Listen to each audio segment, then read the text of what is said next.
Greetings, engineer, and welcome to Factorio Mod Tips. In this episode, we're checking out all the mods that I use for my current playthrough, going through some of them and showing off why I chose to implement them. Most of these mods are dependencies. Are you recording again? Most of these mods are dependencies on other major mods, so there may be some I skip over. I will try to remember to add timestamps in the description or a comment if there is a mod you're looking for in specific. A little side note here, I have not updated my mods since I started this playthrough to avoid sudden changes. First off, we have the three base mods: Elevated Rails, Quality, and Space Age. Obviously, these are going to be included in a Space Age playthrough, but I honestly barely use the Elevated Rails because train throughput is not much of an issue for a basic playthrough. But for mega bases and aesthetics, which my bases lack severely, I see a use for them. Quality just feeds my crippling gambling addiction and is mostly used for me to set up a space casino. In this case, I chose to do it on Muluna because I could. Most of these will be alphabetical order, but since some of the planets use a special icon for their mod, they will be discussed first. Corrundum was not the first planet I chose to visit, but was an interesting concept that I would love to see expanded upon.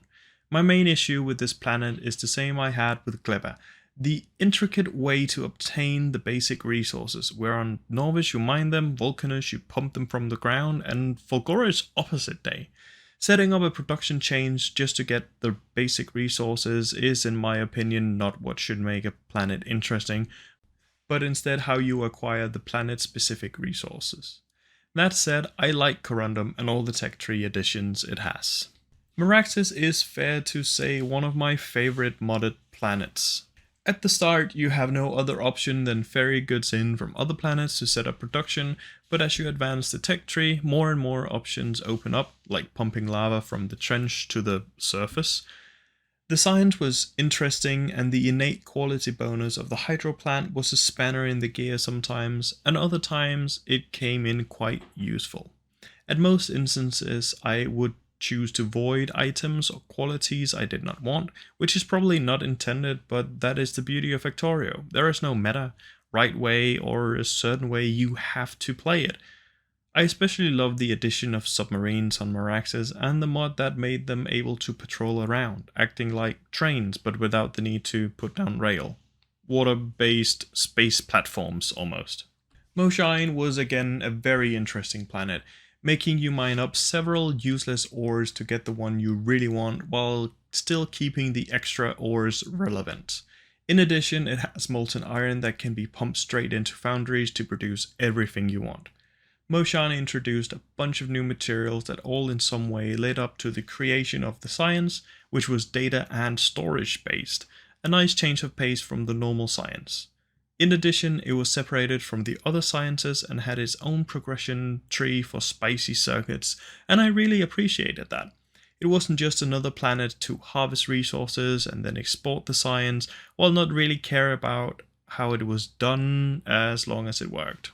Muluna was the bittersweet experience in terms of planetary mods. It was the first one I met and therefore also the one I had the biggest problem adjusting to.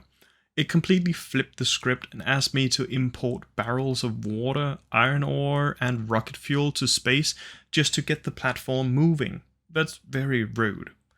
It was only once I reached Muluna and landed there I was able to craft the space science and import it back to Nauvis to research everything you normally unlock by building the first platform.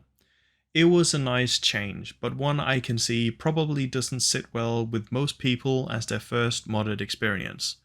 I was especially not a fan of the whole atmosphere, oxygen, hydrogen, carbon dioxide loop just to get some power working on Muluna. It felt awkward to grow trees in order to just mush them into cellulose to produce plastic, and the crafting chain was enormous. That said, it wasn't necessary. I always had the option to import it from Nauvis. One thing I was a huge fan of on Muluna was the asteroid chunks being mineable straight from the ground, meaning I could make a ground-based space casino and not worry about the normal logistics of the platform. It was a huge plus for me, and that made sense for me to make Muluna my main hub and where I built my platforms because I had access to epic quality buildings. I chose not to go for Legendary as I hadn't visited Aquilo yet and didn't want to build everything again. Muluna introduced some great concepts, and adding uranium to the planet made a lot of sense as it was not there when I first visited and the interstellar science required it. Helium is also a part of Muluna, but not as important and game-changing as you might think. I would like to see Muluna being the main body around Nauvis, meaning ships would have to visit the moon before pathing to Nauvis. It makes sense to me that ships have to visit the moon before the main planet. Secretas&Frozeta is a planet-moon combo that I visited mainly to get the materials for the science, but most of them was able to be farmed in space and meant that I didn't really have a reason to make a base on the moon Frozeta. Secretas is mainly there for lore purposes, and I would love to see some kind of implementation around gathering spaceship debris in space and sending it to Frozeta for processing. The whole Fulgora plus Aquilo is certainly a challenge, but one that I was lucky enough to mostly bypass by having access to radiative towers from Cerys. I can see Secretas&Frozeta expanded upon, refined, and changed a lot to make it more interesting to visit, other than just access to the science and the steam-based recycler, which has been changed since I last visited, meaning it now tiles very nicely. Tenebris Prime is my most recently visited planet and is probably the most unique one. It is packed to the brim with enemies, is in complete darkness except for some bioluminescent plants, and doesn't require any power to be produced on the planet. I really liked all of these concepts in theory, but in practical that means that every time I want a bioluminescent version of a building, I have to run it through a bioinfuser first, and I am completely incapable of making circuit networks that monitor everything I have and what I need, and then set up a system to make sure I always had a little of what I wanted. Other than that, the science was quite simple to set up. It only introduced one new material and 2 new plants to be farmed, same as on Gleba. I'm looking forward to see it expanded upon and changed. AAI Signals and Transmissions I never even used once. I only ever used them in space exploration, and that was a while ago. Agri No Spoil is a lazy quality of life mod that I added because I hate the science spoiling. I cannot fathom how the science, a completed product, can't be stored in some way to prevent it from spoiling. While the plants and eggs I completely understand. It bothers me, and that is just probably my pet peeve. Alien Biomes and Alien Biomes graphics is there because a lot of mods depend on it, and it makes the game look fantastic and more diverse. Alternative beacons I recently did a video on, and I really like the multitude of options it gives you. I mostly use the isolation beacons on my spaceship because it meant just having one beacon per spaceship and not worrying too much about it. It introduces 5 different beacons that all have their own niche use, and I love the variety and options to choose between when building. Armoured Biters I honestly have no idea how I ended up with, but I like the extra challenge it meant on Nauvis, although Tesla Turret nullifies any challenge in terms of enemies. Auto Deconstruct is a must-have for any of my modded playthroughs, as I hate seeing the blinking lights of miners, not having any more resources available to them, and then just being deconstructed. Beacon interface I never really got to play around with, because alternative beacons did everything I needed and could think of in terms of beacons. Better Starmap background is purely for aesthetic purposes and looks fantastic as a background, especially when you add multiple modded planets. Big Accumulator and Big Solar Panel is a dependency for Moshine as it introduces the new variants. They are big, expensive, and very powerful. Cargo pad bonus research is something I honestly could see in the base game at some point. The weird fiddling around with inserters to get the most science output directly onto belts feels awkward, and I see no reason that a spaceship shouldn't be able to put different products in different places on planets. Although I can see how it can be extremely overpowered, so maybe it would be a great idea to limit it somehow, but as I see it currently, locking it behind late game tech is probably a great solution. Castra is the best combat planet I visited in my playthrough. It completely flips the script in terms of how enemies act and the way you defend your base. At the start, the enemies are barely noticeable and you just kinda harvest them for resources, but as you disrupt them, they become aware of you and increasingly fight back. And the tech tree then gives you more options to manipulate them and fight back again. I love this back and forth between you and the enemies. It actually feels like it's a living organism instead of mindless biters attacking whenever the code tells them to. And the Forge. Man, I love the Forge. 10% quality and 25% productivity, and the ability to create everything in the military category is just what I was missing from the vanilla experience.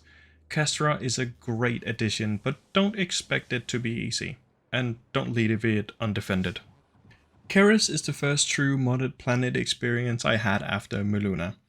Being stuck on a moon with limited space, cold surroundings and particles streaming around you made Cerys a truly unique experience.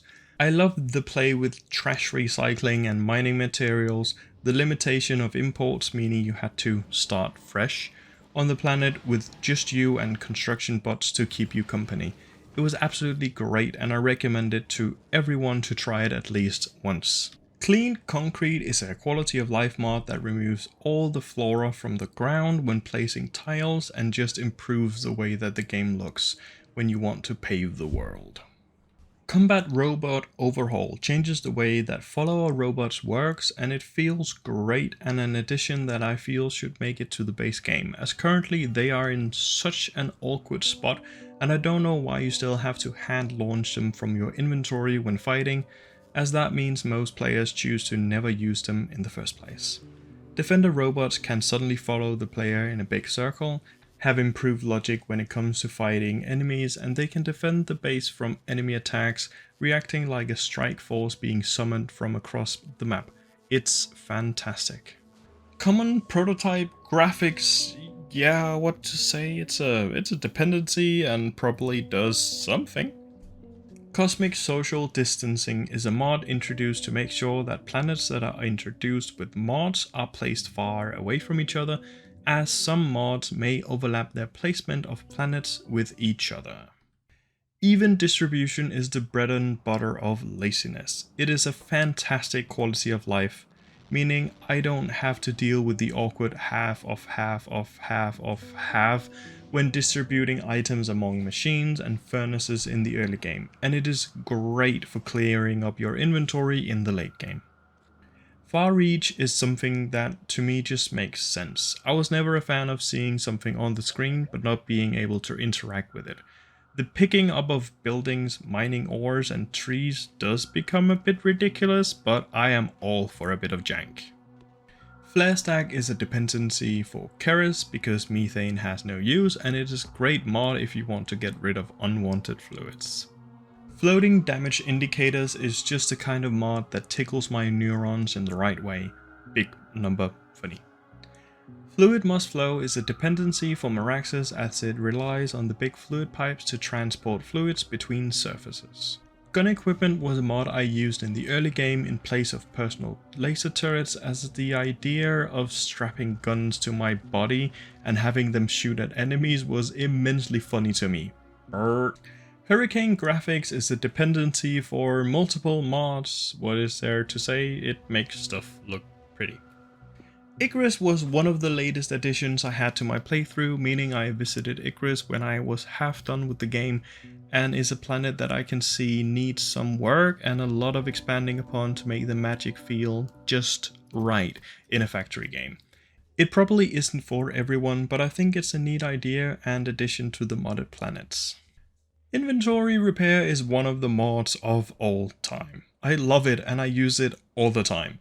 I love that it doesn't cheat and still consumes repair packs while just sitting in your inventory.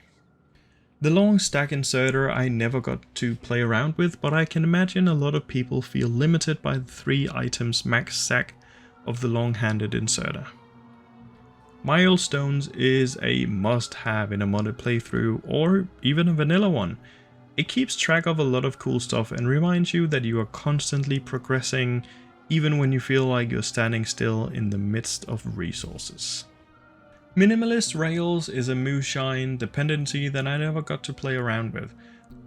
My plan was always to make a big Nauvis base, but it was just never necessary and I managed to get by without. Mining Patch Planner I have already done a video on as one of my favorite quality of life addition mods. It plans out mining patches for you and I am all for lazy automation. Module Inserter Extended is something I think should be in the base game, but as I understand it now, the upgrade planner can kinda do the same, but it doesn't filter between different buildings like Module Inserter does. Orbital Transfer is also a mod dependency that I never got around to use. I don't think it's necessary, but I can see uses for it. Organized Solar System is almost a must-have with modded planets. Do I even have to explain what it does? 5 out of 7 mod. P.U.M.P is also one of my favorite quality of life mods. It just works and I'm a huge fan of it.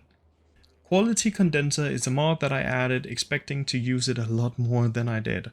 I mostly did the normal quality recycling to get quality items, but this mod makes you able to put in 100 common quality items and get back the same percentage upgraded items equivalent to the module used. Quality of life research is again a mod that I see as a fair trade-off, maybe a bit on the overpowered side, but I like being able to upgrade your character's stats by spending science. Rate Calculator is absolutely amazing. It's the addition that the vanilla game didn't quite make and I don't get why not. Sure, we can see how many items a building outputs now per second, but how many is that per minute and what is the ratio between this output and the next input? This mod solves all of those problems in less time than it takes you to figure out that you accidentally included a building that wasn't supposed to be there. Redrawn space connections is another of the alterations needed when playing with modded planets. RPG system is one of the mods I always include. I love leveling up and being rewarded for killing biters. The Sandbox mod lets you play around in a layer where all the editor tools are available and is great for messing around with builds without having to rely on robots building everything or testing out the throughput and new ideas. Simpler platform drag is one of the mods that just makes sense to me to include. The calculation based on width of the platform doesn't make sense to me, but the weight of a platform does. Space Age Galore and Vanilla Galore Continued is two exceptional mods to a vanilla playthrough where you want to try out different recipes and try new designs and builds. They are simply great additions to keeping the vanilla experience fresh. Space Platform Foreground is one of the dependencies for Moshine, which enables the harvesting of data, which is a great idea for changing how resources/data is acquired for research. Spidertron Enhancements and Spidertron Patrols are both Maraxsis dependencies that makes it possible to give submarines and Spidertrons routes and triggers just like trains. Stats GUI has become a staple for me because I like to get this information on all planets and to help me keep track of how much of my life I'm spending on Factorio instead of my girlfriend. Oops.